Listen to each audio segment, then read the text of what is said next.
Welcome to the Rabbi and the Shrink. This is Dr. Margarita Guri, Dr. Red Shoe, and everyone's favorite rabbi, Yonason Goldson. And the rabbi and I are incredibly happy to have with us again, Matt Ward. Welcome, Matt Ward. Thanks for having me. I'm excited to be here. Hey, Matt. Well, so are we. Well, this time we invited you. You're an international speaker. I met you most recently during the time of COVID in a Zoom meeting where you're presenting technical expertise, an NSA New England chapter. And I know you just moved from Boston to Florida, so congratulations. I think you're much warmer now, right? I am much warmer. Yeah. So maybe you're more ready to talk about a hot topic. Great play on words right there. Is that unethical to make a bad pun, Rabbi? I don't know. Puns are simultaneously good and bad. That's why it's the highest and lowest for me. So one of the things that Matt Ward is an expert on is he's a consultant on referral. So Matt Ward, tell us what you know about referral.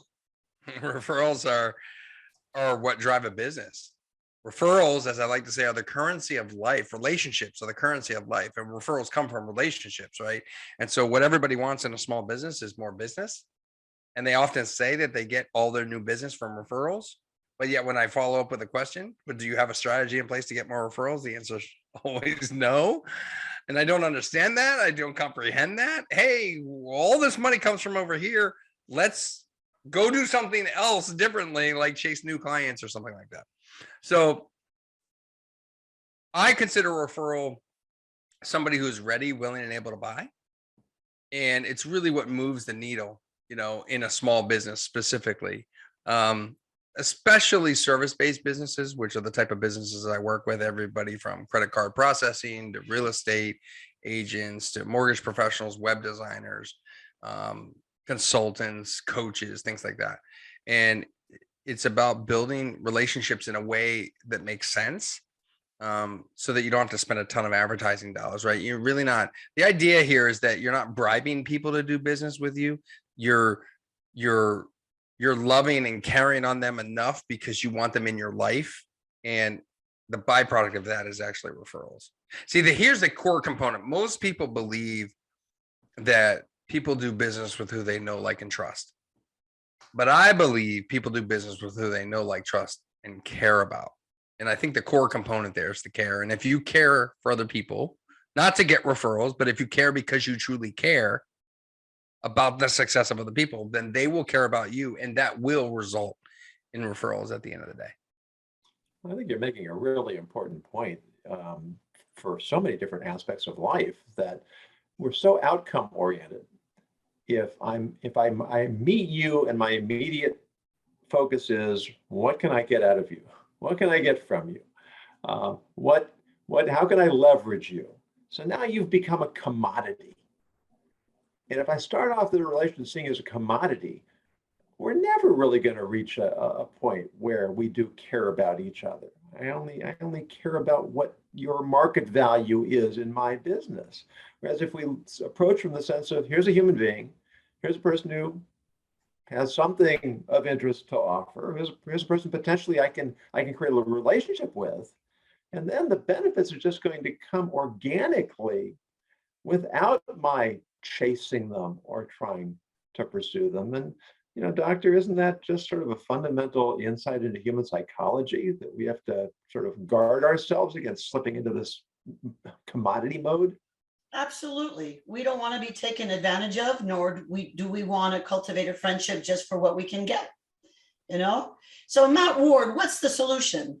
Let's say the rabbi and I want to grow our small business here with the rabbi and the shrink. And let's pretend we want to do it ethically.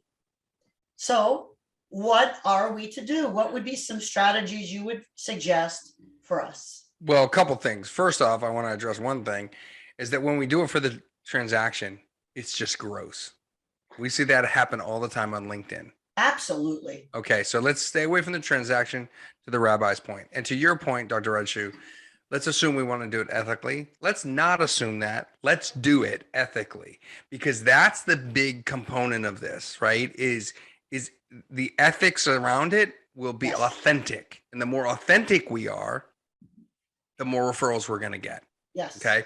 So there's a 4-part approach that I believe work successfully to gaining referrals in a service-based business. And those 4, I call them pillars, they can stand on their own and they can be mixed and matched together, but they're really basic principles. The first one is over deliver. And let me be clear, that's not under promise and over deliver like a lot of people like to repeat and regurgitate all the time. Under promising and over delivering is unethical. You're setting yourself up for success, not the customer. So just to over deliver, you just have to understand what the expectations of the client are and then exceed those expectations. You have to do it one more better. That's the goal, right? So that's over delivery. The second pillar is listening. Do you listen to people, not just with your ears, but also with your eyes?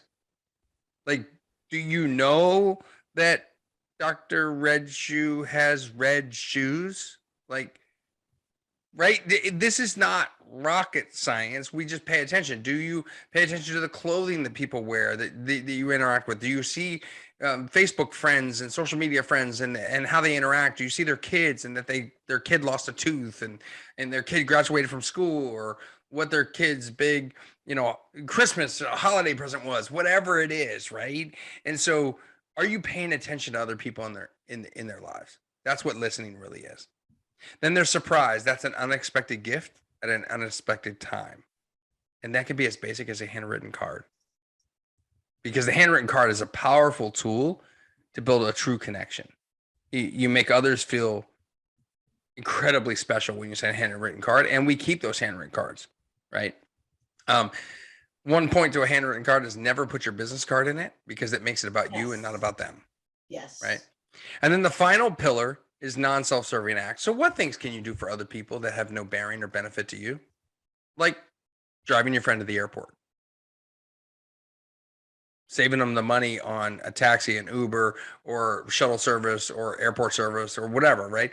And you get quality time with your friend to connect, to build a relationship.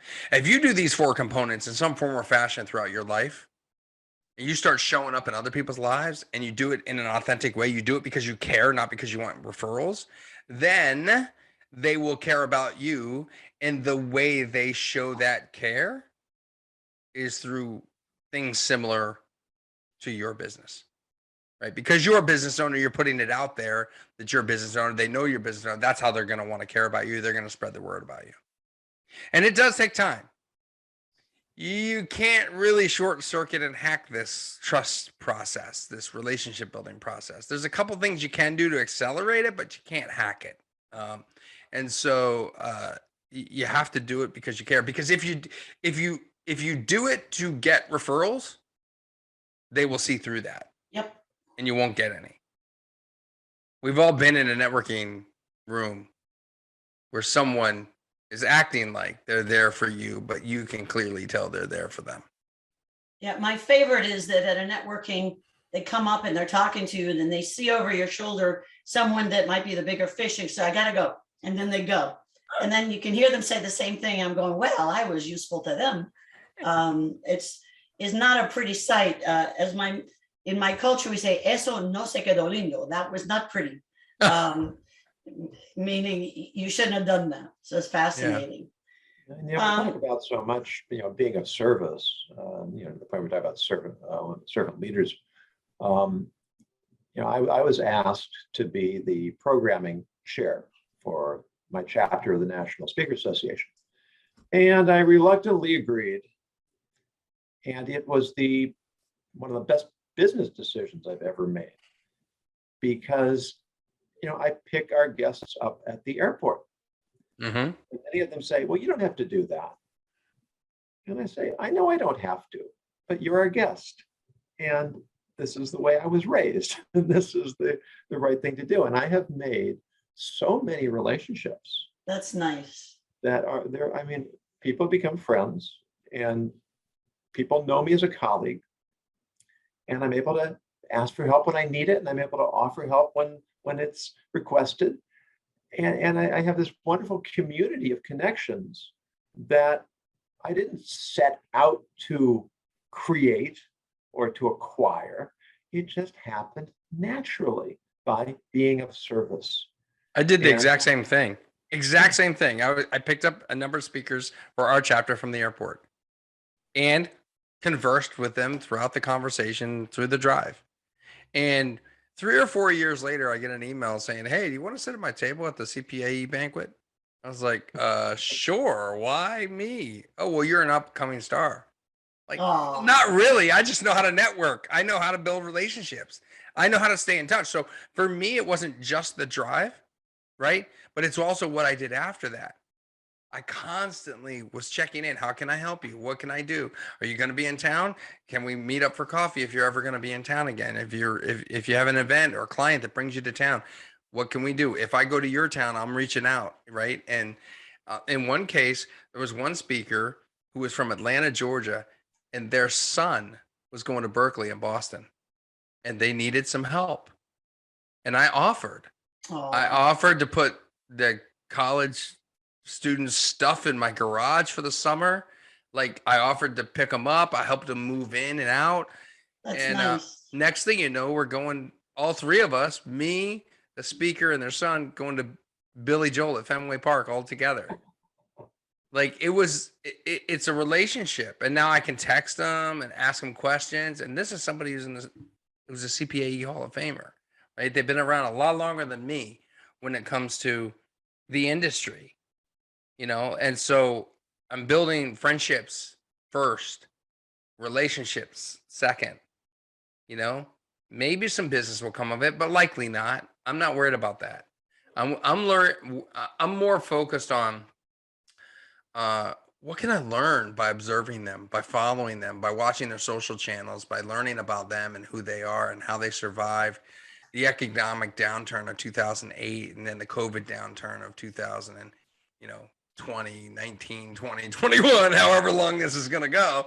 What can I learn from them in watching all of that? And so it's exciting to be a part of that's that. what ethics is all about. How can I develop myself to be a better person? And how can I help other people with my talents, my resources, my opportunities? It makes a big difference. So now let's muddy the waters. Let's talk about referral fees. So now we have relationships. They like us professionally. We like them professionally. Tell me about referral fees, because it's a muddy situation across the board. Yeah. So this is a very touchy, muddy, as you say, situation because it's different in every industry. Here's what I'd like to say. If it's you know your industry better than I do, right? The industry that you're in, that the listener is in, you know the industry better than I do. Some industries you absolutely cannot accept any monetary receipt or gift for a referral. You cannot do it. It's considered unethical and it's just not allowed. But there are many other industries where not only is it allowed, it's not considered unethical. So for instance, the industry that I came from was the web design industry, and we would pay referral fees to IT providers who sent us business for websites, and we paid 10 or 20%. It's a very standard practice in that industry, and it's never really looked down upon. There are other times in other industries where a new business owner might not know about these referral fees and see themselves as a referral partner, and they might call it a kickback. And to me, a kickback is a very negative connotation around referral fee. Now, ultimately, if that's how they see it, that's how they see it. When you think of things like affiliate marketing, that is a referral fee, right? And so the government has said you need to disclose that up front. And so more of that is coming to light because people want to make sure that they're not being overcharged. Again, we're talking about ethics here. Yes. The reality is the more transparent you are about this stuff, the better off it's going to be. Now, again, you want to make sure that when you're involving yourself in a relationship that involves referral fees and transactions of money, that is talked about early on, because you're going to find out whether or not there's an issue in that industry. You're going to find out if there's an alternative way to compensate legitimately in that industry. Maybe some industries have a thing that they can't receive money, but they can receive a gift as long as it's not over $50, right? In other industries, like with government now, I think it's $25. They can't receive anything more than $25 or something like that. for Some government. governments at zero, There you not go. even a glass of water. Right. There you go. And so you just have to, the more conversation you have up front about this, the more you can iron it out and make it a thing. Now, here's an alternative. If you cannot receive a fee because it's unethical in your business and you're not allowed to, let me ask you this question, Dr. Redshoe. Would it be okay if I donated what I would normally give you as a fee to a charity of your choice? Yes, and I've often asked that. I'm a psychologist. We're not allowed to get referral fees at all. But if I tell them that they feel compelled, because it's a line item, they can donate it to military children program somewhere in their community. There you go. And I'm allowed to do that, but I can't get credit. My name can't be on it. So psychologists, I'm not allowed to give or receive a referral fee. Right. Even if it's something that doesn't look like a psychology thing. If I'm speaking, for instance, I'm still a psychologist who speaks. So no matter what, that counts. Yeah. Now, here's the other issue that comes up. People will come to me and we'll be talking. I'll be consulting with them and coaching them on this stuff. And they'll be talking about building out a referral partner program, which Yes. typically involves a fee Yes. involved there.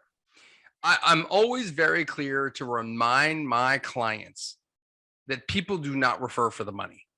They never refer for the money. They refer because an opportunity presents itself. That's why they refer. They're not going to make enough money from 10%. I mean, look, the reality is most of these contracts are not hundreds of thousands of dollars and then paying out 10% referral fees, right? They're 1,000 or 10,000 and they pay out 5%, right? It's like $50, maybe on the high end, $500. Do you know how many times I'd have to refer you at a $500 referral fee to actually make a living doing this? It's Let's see not if we worth can my try. time. No. Yeah, it's not worth my time, right? And so once I really communicate with people, it's spend less time focusing on the money side of referrals and spend more time focusing on educating people on how to, what I call bird dog the referral for you, ask the right question. And you need to spend more time finding the right partners who are talking to the right people, your ideal Yes. clients, so that they can be in a position to refer you. That's why, by the way, clients rarely refer. Clients don't really refer. Most people think clients refer, but clients subconsciously don't even want to share you. They want you available when they call you, right? That's why asking for a referral never works.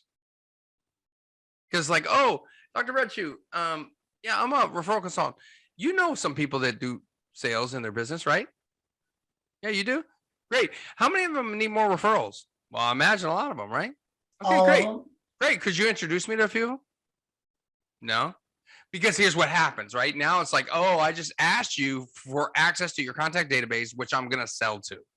That's gross. Yep.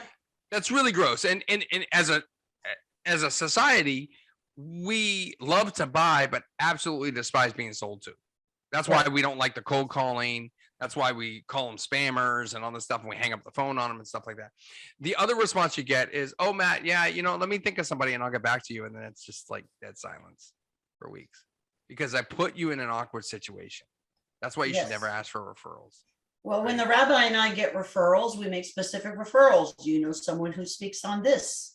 And we say, yes, this particular person, Yeah, and I think think it's too- important to be careful with our reputations. So if I speak on an ethics topic at a keynote, the next year they're not going to ask me again, I'll refer the rabbi. And that's because you're in a position to refer because you're talking to the decision maker and Yes. you know people. So that's why speakers get speakers business, Yes. right? That's why speakers are great referral sources for other speakers. That's why mortgage professionals and real estate agents are great referral sources for each other, right? Yes. Because they're constantly talking to people who need both of those things. And so I'm a big believer in surrounding yourself with a great sphere of influence, a center of influence, these people that are going to refer on a regular basis. So how do you identify those? Let's say there are a lot of people listening who are going, okay, tell me how. So it's a very simple process. It takes about 5 minutes to do. On a blank piece of paper, the left-hand side, you write down 10 clients' names, the last 10 clients you had. Then on the right-hand side, you write down who referred them. If a client referred a client, you throw that one out. You keep doing this until you have 10 client names that were referred by 10 non-clients. Then all I want you to do after that is look at the right side. What's in common? What do they do? Where do they live? Where do they work? Are they part of the Little League program that your kid goes to? Are they part of the karate school that you take your kid to dance school? Are they part of your university, your college? Are they part of your church? Are they all accountants, CPAs, attorneys? Are they doctors, nurses? What do they do? There's something in common there. Find that lowest common denominator, then rinse and repeat. Those are the people you want to build relationships with. I mean, again, we keep coming back to this expression, build relationships. And another element that comes to my mind is that I meet you at a networking event. We talk for a few minutes. Is either one of us really in a position to give a referral? No, never. Yeah. Not in that scenario. Yeah. So there has to be, if I'm going to refer somebody, I mean, ethically, I have to have confidence in the person I'm referring. I mean, I had this issue when I was teaching high school, and students would come and they would ask for college recommendations. And sometimes I just didn't feel I could recommend them Right. in good conscience. And it was always uncomfortable because I didn't want to make them feel bad. I didn't want to say no, but this is my reputation on the line. And it's my responsibility that if I'm recommending somebody or referring somebody, that I'm convinced that the person that I'm referring or recommending is going to live up to the hype. And so if I don't know you well enough, how can I ethically recommend you or refer you?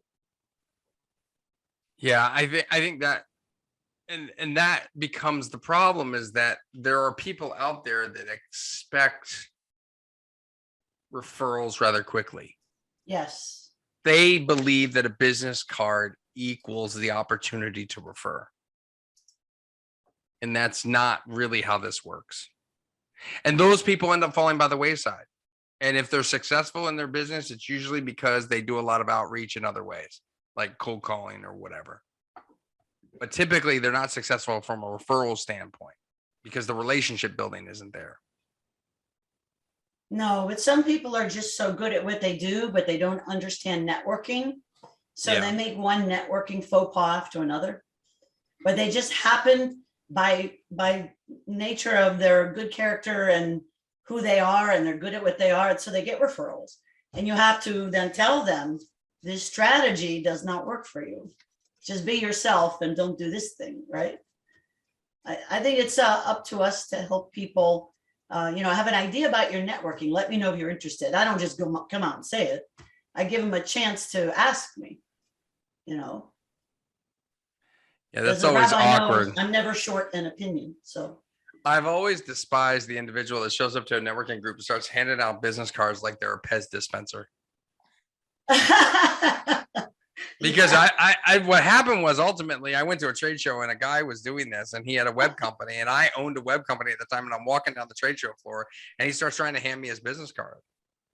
And I said, "Oh, I'm all set, thanks." And he says, "Well, you don't need a website?" I go, "No, I'm all set." And he says, "Surely you know someone that needs a website." And then I pointed at my shirt that had my company name on it that said Central Mass Web Design.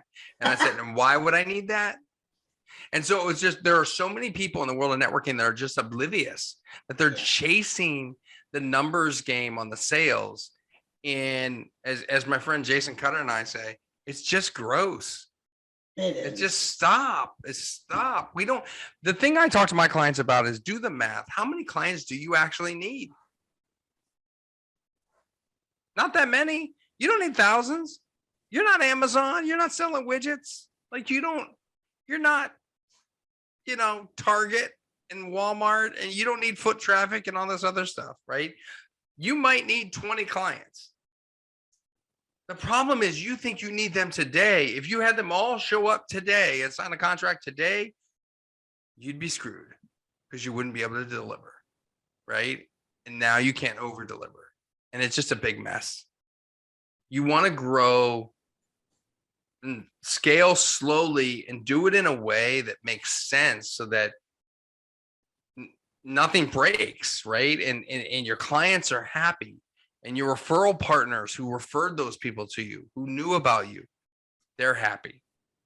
Because when you fail the client, the referral partner, regardless of whether they got compensated, will stop referring if you fail the client.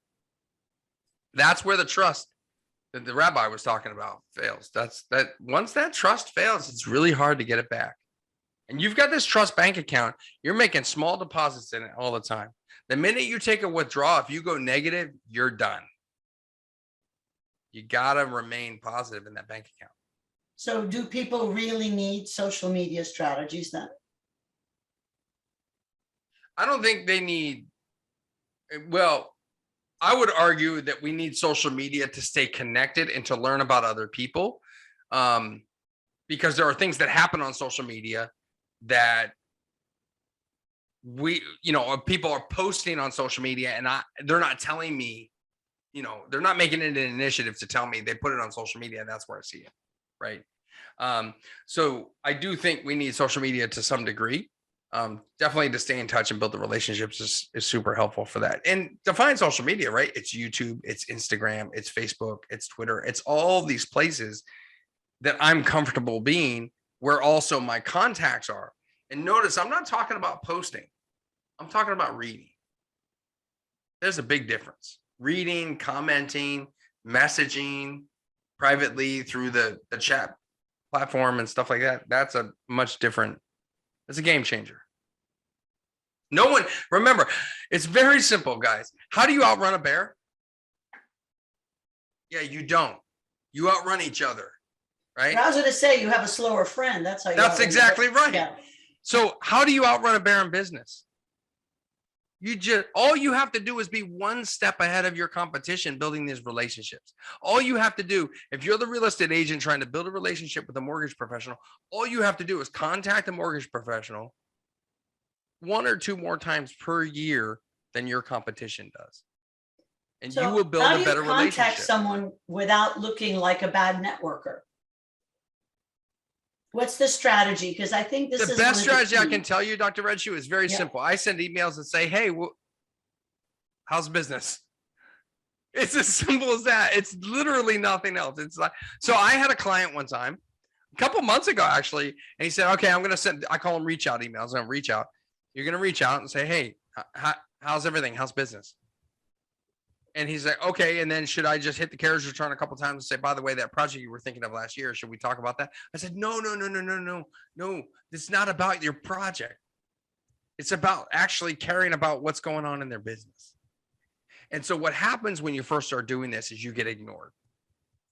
Then when you do it again 3 months later, you get ignored again. Then when you do it 3 months later, then they go, oh, let me reply. And then the next time they reply again. Right. And now the conversation starts going. Now, there are times where I've had clients send a reach out email. Hey, how are things? And the response back is, things are great. I meant to get back to you and order this thing. It happens all the time. That's great. But that's not why we do it. We do it to establish a rapport and begin rebuilding the relationship for the gap of communication that we've had in the past. That's why we do it.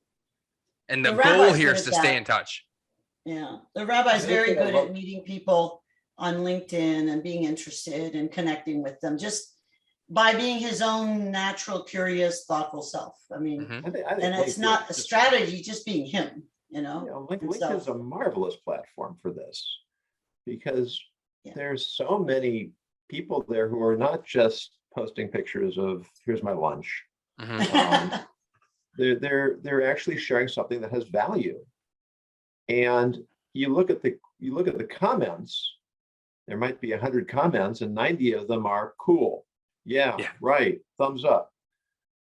If I take 2 minutes and Mhm. write a thoughtful comment, I almost always get some sort of appreciative Right. response because I'm engaging. I'm not just validating. And this is how we establish ourselves for the quality that we can bring other people and how we create the relationships that spread and introduce us to more people. One of the best reach out processes I've done personally and have educated my clients on doing is on LinkedIn through the messaging platform. And it's whereby you send a message. It's the same canned message, but you send a message to the active people. So they need to be posting, the wall needs to be active. They need to be active on LinkedIn. But when you see someone post something, then you send them a message and it says, hey, I made some big changes in my business and I wanted to see what you were up to. And I wanted to talk. Do you have 20 minutes to just catch up and see what's going on? And I'd love to hear what you're up to and love to share what I'm up to. And I think I got a hit rate out of 55 messages. I get like 50 appointments on That's Zoom. good. Right.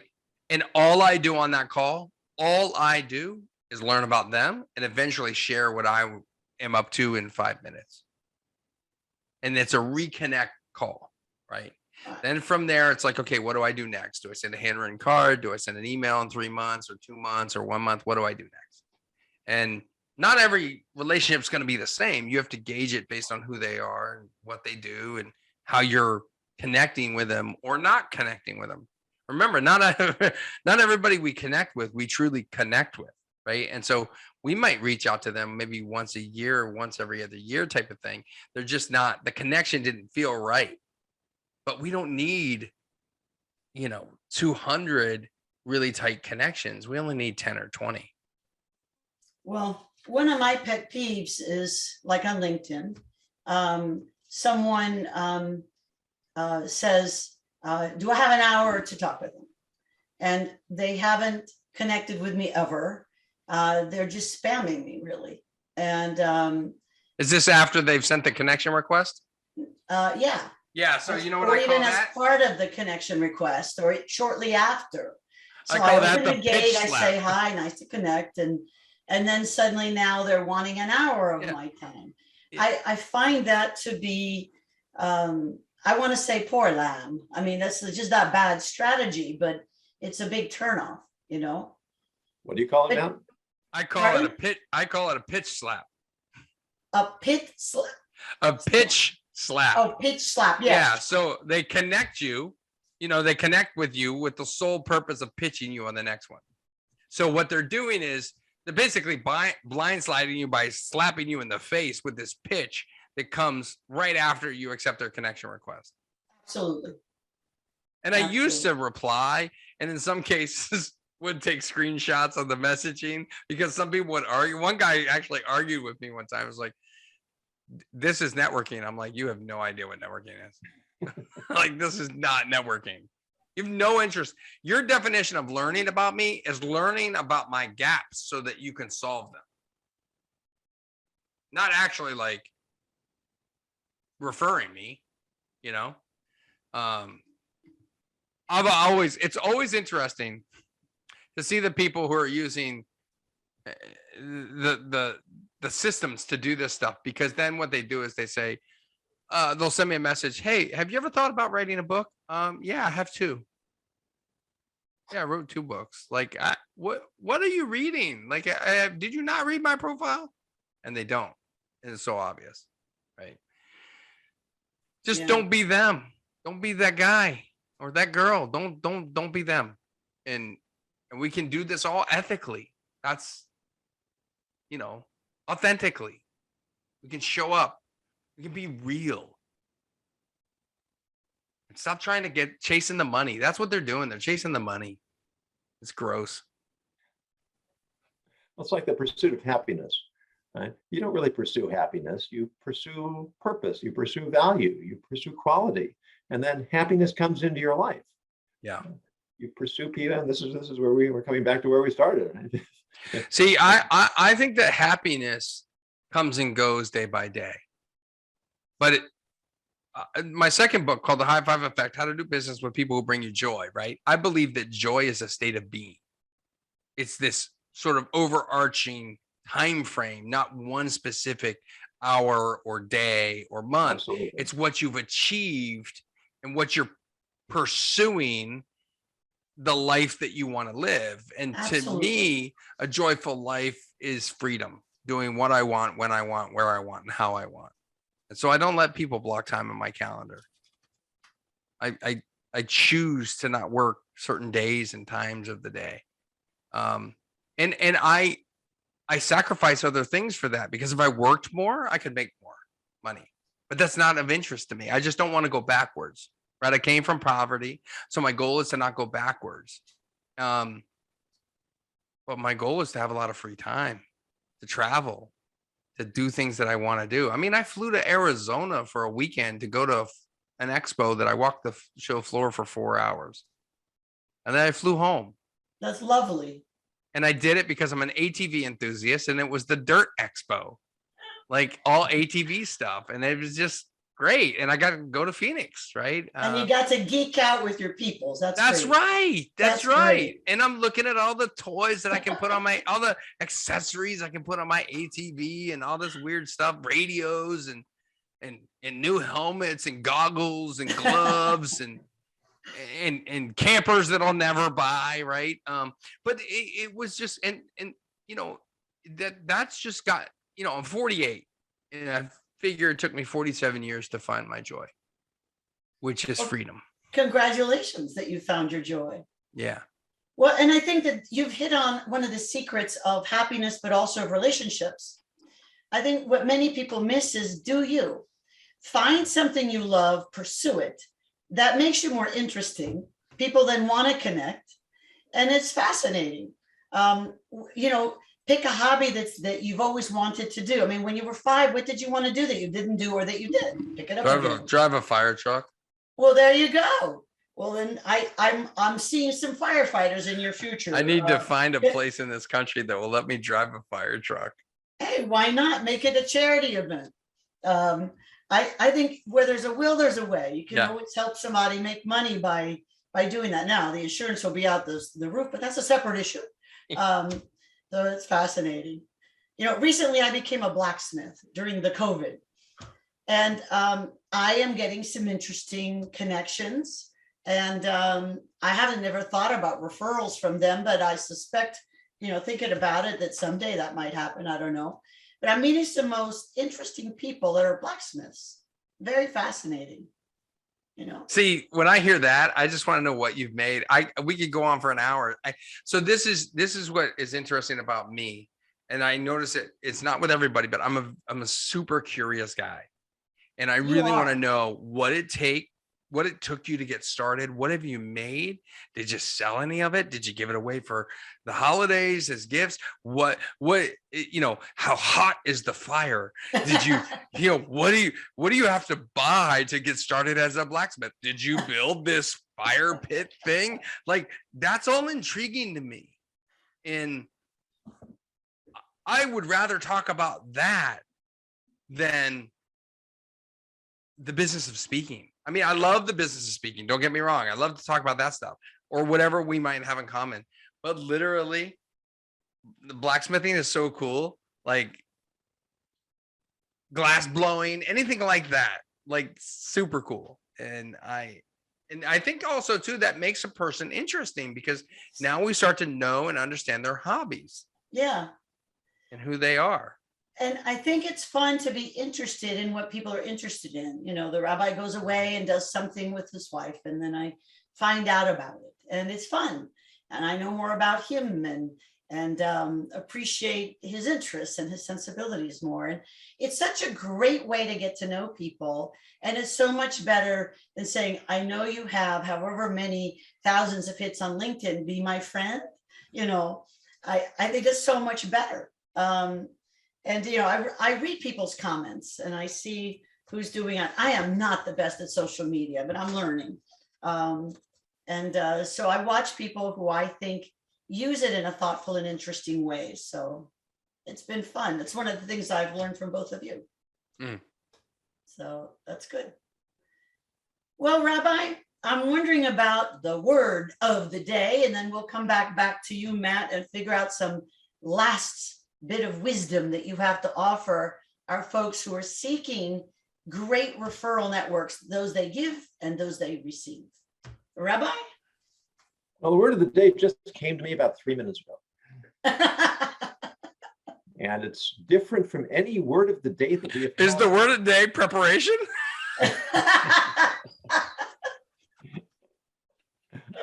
It was going to be, but I didn't think of it in time. The word of the day is actually a Hebrew word. As we were just talking about joy and happiness, there are actually 8 different words in Hebrew that mean joy or happiness. And each one of them has different nuance.